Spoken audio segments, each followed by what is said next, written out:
javi, izvolite. Braćo i sestre, dobro vam večer. Priča počinje iz ove kuće moga brata i kuma, a završava se u Kamenu u Petrovcu na Mlavi. Sede smo mi na doručku ovdje pre polaska za Petrovac i obično otvaramo priču koja nas boli, i mene i njega. Želimo i ja i on da živimo u jednoj zajedničkoj državi, Srbiji i Republici Srpskoj, da to bude jedna, da ne budu dve.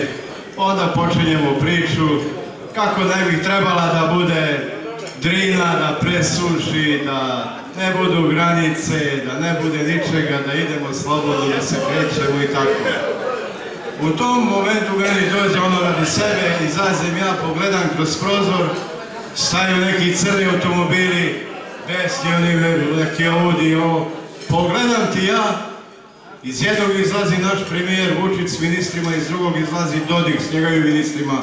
Gde će pravu salu gdje mi sedimo? Sreća imaše mjesto tamo na kraju stola, jedno 10-ak mjesta. Sedoše oni tu, ja brzo smišljam priču kako ćemo to da kažemo, nemamo ono ni jedan. Setih se ja za ovog dobrog pravnika, našeg predsjednika lovačke sekcije iz Omarske, daj prijatelju brzo prenese on to njima šta smo mi to htjeli. Nešto oni tu, ovo, ono, već će to danas biti razmatrano, kaže, u Banja Luci. Ništa, pakujemo se mi, izlazimo dole na parking, kad tamo, dve svinje ogromne, jedna 620 kila, jedna preko 800. Šta je ovo, pobratimi?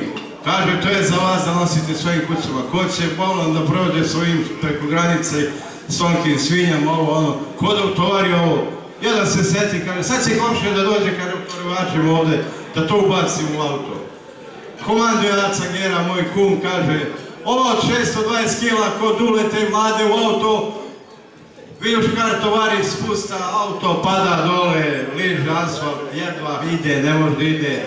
Drugu ubacujemo kod Karadže u auto, isto također, krećemo put granice. Kad mi tamo, narode, na granici, one stračare sve porušene, buldožeri razvalili sve, nema ničega.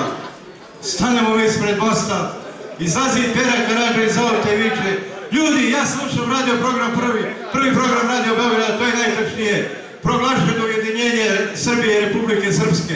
Kod mene također na radiju, ja slušam Bijeljinu, zato što ja vas volim, pa volim i vašu stanicu da slušam. Iste vesti, izađo smo ti mi, zvali smo Gaj Burakije što kum poslao, razvali smo se u 5 minuta, mi mrtvi pijani. Pogledam ja u Drinu, ni kapi vode nema, samo oštri kamenji kao sablja i pokoja mrtva riba. Pomislih ja, kume Romaniće, da li si ti mag ili imaš neku usku vezu sa Bogom, ni kapi vode nema. U tom momentu vidim ja moj kum Gera staje na ogradu od mosta i viče, ja skačem dole od radosti, ja vičem, nemoj kume, sam te, rasli smo zajedno, udavit ćeš se čoveče, ne znaš da plivaš. Skoči ti moj kum dole, sreća onaj vrtlo ga izbaci niže mosta dole na plićak. Leži on tu, sjuri smo se mi dole, vičem ja, Pero, živ kum Gera, živ je. Priđem ja kod njega, ne znam šta mu izlazi iz usta, da li voda, da li kumova rakija. Izađemo mi na obalu, odmorimo 5 minuta i streznimo se i krenemo put kuće. Opet Gera komanduje kad smo stigli. Kume, vozi kola pravo kod mene, s ovom svinjom od 920 kila, što je u tvojim kolima. Vozim ja kod njega, kume, delimo meso. Ne delimo, kaže kume. Uhvati kum tu svinju lepo pod levu plećku i pod desni but. Baci onaj završivačić tamo ispred kuće od 250 litara.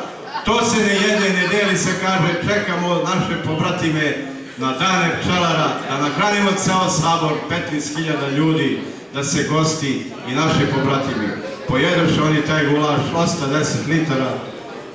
Šta da radimo s tim? Ajde da damo Rosi, lažovu i lopu koji voli uvijek da mazne po koji litar tog gulaša. Ona druga svinja ode kod Pere Karadže, ne da ni on ništa. I on čuva za neku manifestaciju, za lov na bakarnu lisicu. Uze njegov otac za uši, on za rep, čuo 900 kila, baciš u zamrzivač i čuje da do sljedeće dosta djece manifestacije. I u celom tom košmaru, šta da kažem, onu našu izreku, što je babi milo, to joj se i snilo. To je bila moja priča. I još nešto sam zaboravio da vam kažem. Javilo mi se da sam osvojio prvo mesto na Veločijadi. Hvala na pažnji.